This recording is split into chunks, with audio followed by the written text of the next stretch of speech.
my fellow Americans. On Tuesday, Syrian dictator Bashar al-Assad launched a horrible chemical weapons attack on innocent civilians. Using a deadly nerve agent, Assad choked out the lives of helpless men, women, and children. It was a slow and brutal death for so many. Even beautiful babies were cruelly murdered in this very barbaric attack. No child of God should ever suffer such horror. Tonight I ordered a targeted military strike on the airfield in Syria from where the chemical attack was launched. It is in this vital national security interest of the United States to prevent and deter the spread and use of deadly chemical weapons. There can be no dispute that Syria used banned chemical weapons, violated its obligations under the Chemical Weapons Convention, and ignored the urging of the UN Security Council. Years of previous attempts at changing Assad's behavior have all failed, and failed very dramatically. As a result, the refugee crisis continues to deepen, and the region continues to destabilize, threatening the United States and its allies.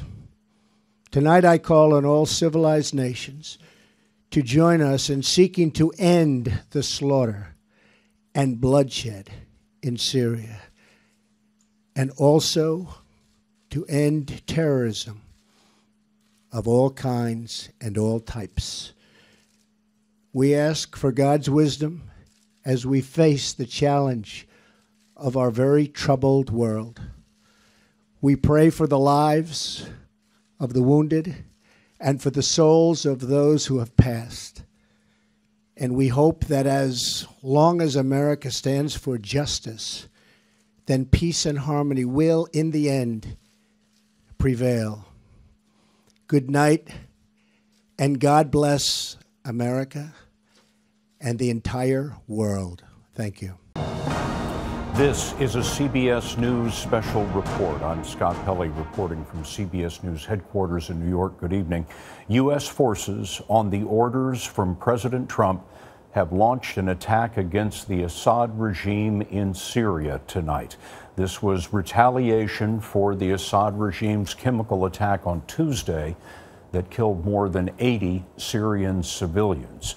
We understand that a number of cruise missiles were launched from U.S. ships in the Mediterranean, and those cruise missiles were targeting an airfield in Syria. Our David Martin is at the Pentagon with the latest on this developing story. David?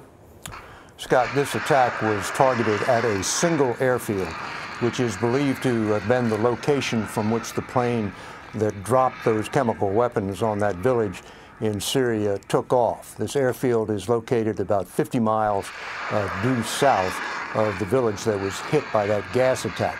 Nearly 60 cruise missiles were launched from ships in the eastern Mediterranean aimed at various locations around the airfield, including hangars and fuel storage areas. And all of those cruise missiles were designed to hit within 1 minute of each other. Now, each cruise missile carries a 1,000-pound warhead. So nearly 60 cruise missiles going off in 60 seconds amounts to 60,000 pounds of explosives in the space of 60 seconds. David Martin reporting for us from the Pentagon tonight. We also have Michael Morell, the former number 2 at the CIA, joining us, also a CBS News national security analyst. Michael, the President Trump has just ordered an attack against a major ally of Russia. There are many Russian forces, both air forces and ground forces, fighting in Syria. What are some of the complexities that this gets us into? Scott, I think the key complexity here is we would not want to attack a Syrian target at which there were Russian forces. We would not want to kill Russian forces in such an attack, because that obviously could lead us into a war with Russia. So I'm pretty confident that the Pentagon was confident that there were not Russian forces at this particular airfield.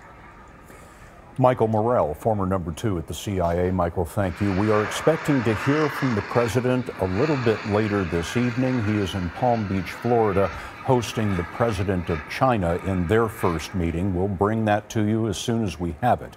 There'll be more about all of this as well on your late local news on this CBS station, on our 24-hour streaming news service, CBSN, and of course, full details first thing tomorrow on CBS This Morning. For some of you in the West, we'll be back with the CBS Evening News. I'm Scott Pelley, CBS News in New York.